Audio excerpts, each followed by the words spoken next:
Yeah, Jochen said in his introduction that it's sort of confidential and sensitive. Well, it's not that bad.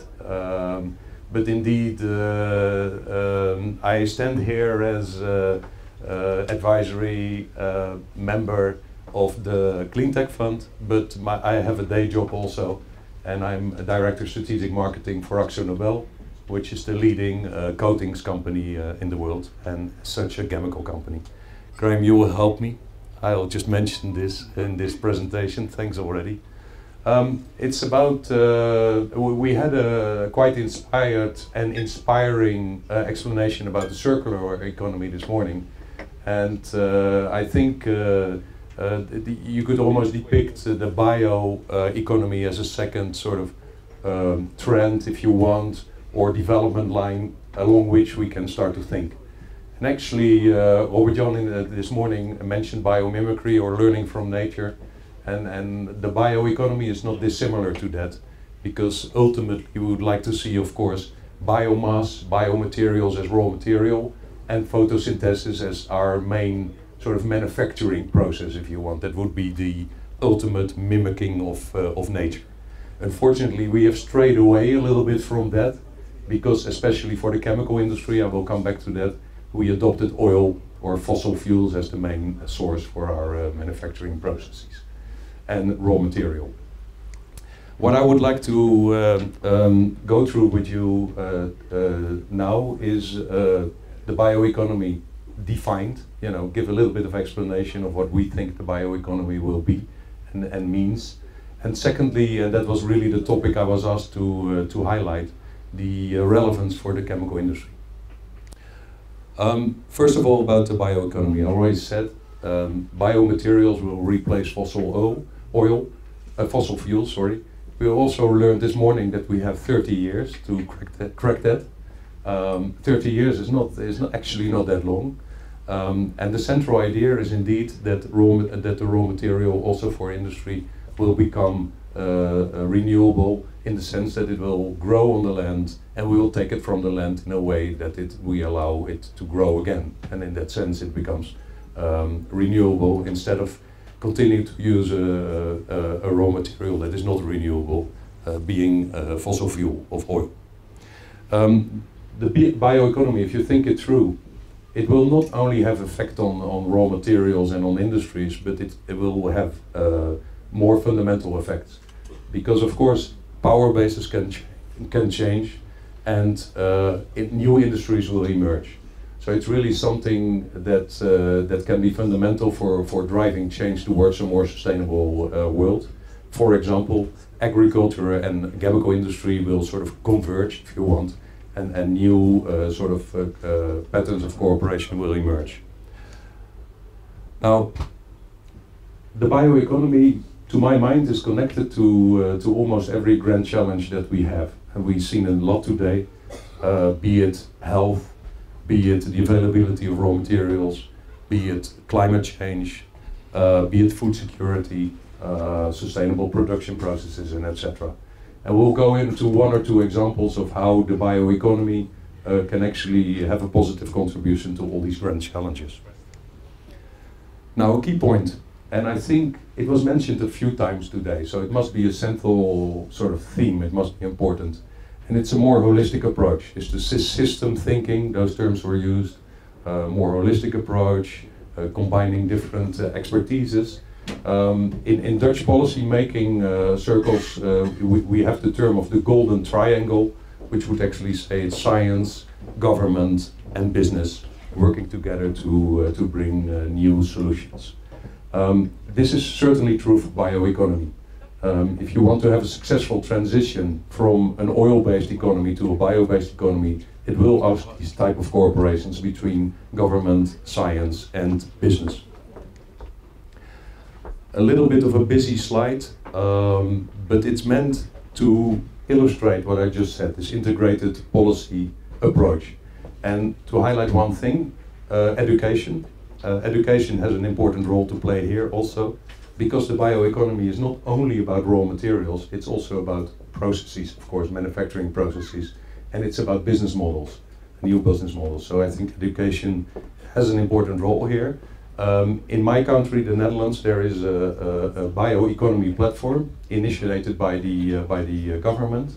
And actually, as we perceive it, the countries that are taking the lead, as Denmark did once in wind, as Germany did in solar, it's still a little bit of a question mark who will be sort of the leading nation in the bioeconomy. But there are candidates. The US is a candidate, I think. China is a candidate. Brazil is a candidate for obvious reasons. And in all sort of unmodesty, I think the Netherlands is also a candidate for some reasons that I will not bore you with. But anyway, this is an open question for the moment. Now, going to the chemical industry, and this will be at the risk that some of this will sort of be less interesting to you because it's a little bit more specific to the chemical industry, but hopefully you will find it interesting anyway. Now, if you look at the relevance for industry and specifically the chemical industries, the term that is used is white biotech. There's red biotech, there's green biotech. Actually, I think there's a sheet, so let's immediately go there. This is just as a bit of background and explanation to you. So the bioeconomy, and if you start to think about biotechnology, is actually applicable to many sectors. And if you think about applications in industry, you would coin it white biotech. And that's both at the level of the energy used for the processes and the raw materials for the processes. And that white biotech would actually describe both challenges. Now, if you think about the bioeconomy and its potential, and you think about it in terms of what it means for a firm, and in this case a chemical firm, it has actually a lot of impacts. The impact on raw material is, I think, quite evident, and also on raw material supply security. But the impact on marketing, take another one, is also interesting. Because if you are a chemical industry, you're both based on fossil fuels, you have the possibility of greening your product, even by using what you would call in the industry drop-ins. So you have the traditional raw material, you mix it with a greener raw material, and it makes your product greener. Now the thinking then is, then it's more expensive. So that's not a good option. But the thinking should be, I think, which customers are willing to pay a premium for a greener product. So actually the bioeconomy also in the chemical industry can actually start tomorrow. It's not something for the future, it is actually something for tomorrow. And I will illustrate that with an example. This is, Graham, where I will ask your help for a moment. But when you start to think about the bioeconomy, and again, in connection to the chemical industry, there are actually a lot of short-term opportunities, but there are also medium-term opportunities that are more connected also to molecules, creating new molecules. And I think the conclusion of this sheet would be that for all important building blocks of the chemical industry, bio-based alternatives can be developed. But I wouldn't mind if you help me out a little bit, because I'm more a businessman than a molecules man, actually. I'd like to be very quick, because I don't want to delay this talk for too long. But the truth is that professional chemists, given one molecule, can make another molecule out of it. So any one of these you can convert one to the other. It's only a question of cost. And that's where companies like AkzoNobel can work out the costs. But if given any feedstock, the chemists can start with it. I think it's going to be quite hard to get away from the fossil fuels because there's so much investment there. It's like changing cars, very difficult, but it can be done. I'll add one other point to things you mentioned before, and that was countries. One of the countries which I visited, which I think has a real future in this, is actually, to many people's surprise, Cuba, where they are really good. Fidel Castro, 30 years ago, saw that biotechnology was the future. They produce a lot of sugar, and just watch the Cubans. I'll certainly put them on the list of contenders. Thanks. Again, at the risk that this is very specific for some of you, I will nevertheless deliver a message through these slides. And the message here is that it's not only about feedstocks or raw materials, it's also about processes. And the whole discussion about food for fuel, that is often highlighted when talking about the bioeconomy, that there is a trade-off and that we should be very careful there, is actually maybe, how shall I call it, bypassed by the idea that there's a second generation technology where you start to use the waste of plant materials to use for non-food applications.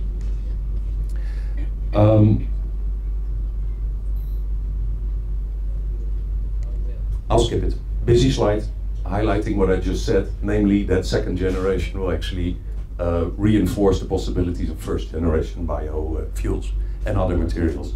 Now, what is going on in the chemical industry? Actually, a lot of things. And you see that partnerships are made, new partnerships. I mentioned the convergence between the chemical industry and agriculture, which is one effect of this phenomenon. The other thing I wanted to highlight here is that long-term policies seem to be important, and integrated policies, as said before. Take the example of biopolymers. I think it's the next slide, so I'll come back here. Quickly here, take the example of biopolymers. There is a clear market pull. Brand owners, and therefore the whole supply chain is driving the market towards biopolymers. Coca-Cola, Nestle, and so on. So the issue then becomes supply. I am told, so I'm quoting somebody else, an industry expert, that the market could support 8 plants for PLA. PLA being an ingredient of a bioplastic, of a bio bottle or bioplastic packaging. Now, if that is true, where are these plants going to be built?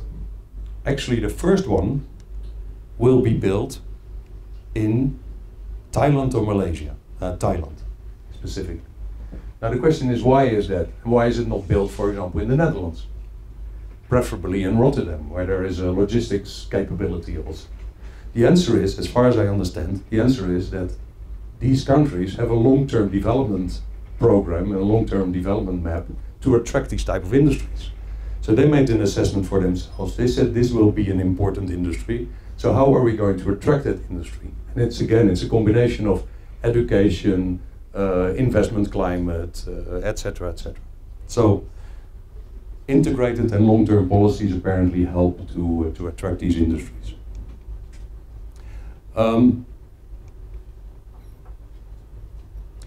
So what is the importance for a company like ours, but for the chemical industry in general?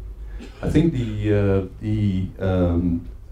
issues are around cost, around marketing I already mentioned, but certainly also around environment, because it's obvious that if you are able to replace fossil fuels by biomaterials, that it will have a great effect on your environmental impact. Now, successful bio projects, if you think about it, are what they call always cascaded. So it means that you have revenue streams from different applications. It's not only energy, it's also materials, and as you go up to pharma, the value added will become higher. So successful bio projects always different elements. To produce, for example, biogas, and also to fertilize the lands, for example. 5 minutes, going. Now I wanted to share this with you.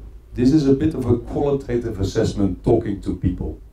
What is the availability of biomass? And the only sort of thought I wanted to leave with you here is around this, the aquatic biomass. And look at these lights. This one, the proteins, and the vegetable oils. Now, so what is the message here? And I just want to leave it with you as a thought. If you're a Martian and you sort of look at the Earth, I think, why the hell do these people try to feed themselves off the land?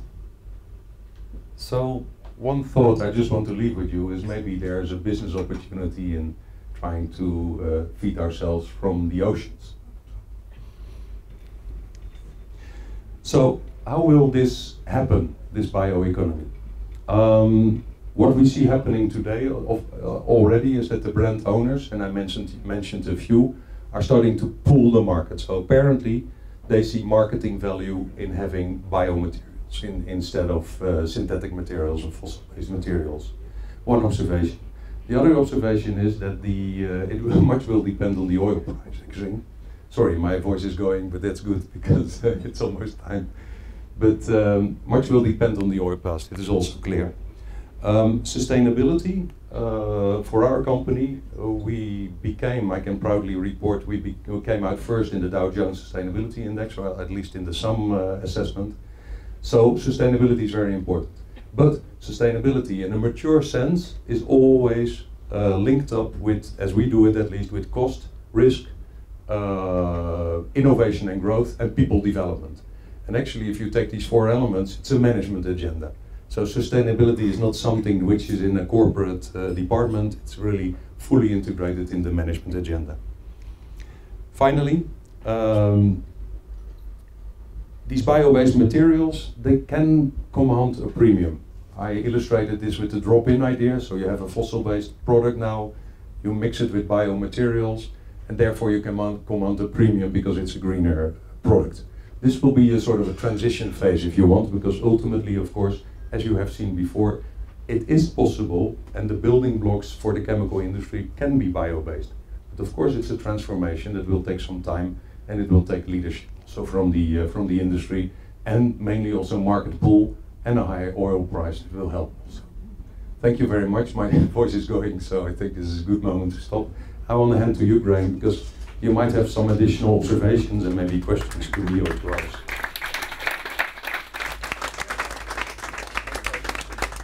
Again, I'll be very brief because I know you don't really want to listen to me. I would like to support everything that Fred said. As a professional chemist, this is music. Copying nature is what we do best, and we must go down that route. But I do have a bit of skepticism. I don't see the oil industry disappearing, but you don't have to burn it. There are other things you can do higher up the chain.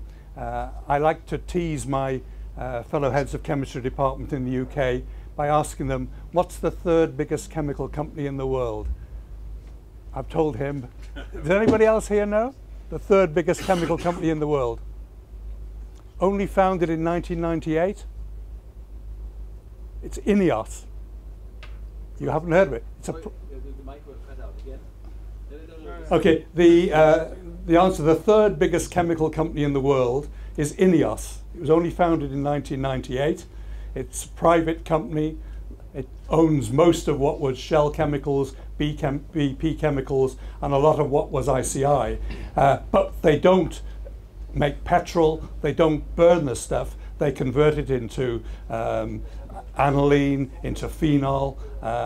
This is largely owned by Jim Ratcliffe, who was a contrarian, and one should be a contrarian at some stage. The mood in the chemical industry, which destroyed ICI and gave much of it to AkzoNobel, was the thought that making these building blocks was anyone could do that, so we should get into high value added stuff. That was a mistake.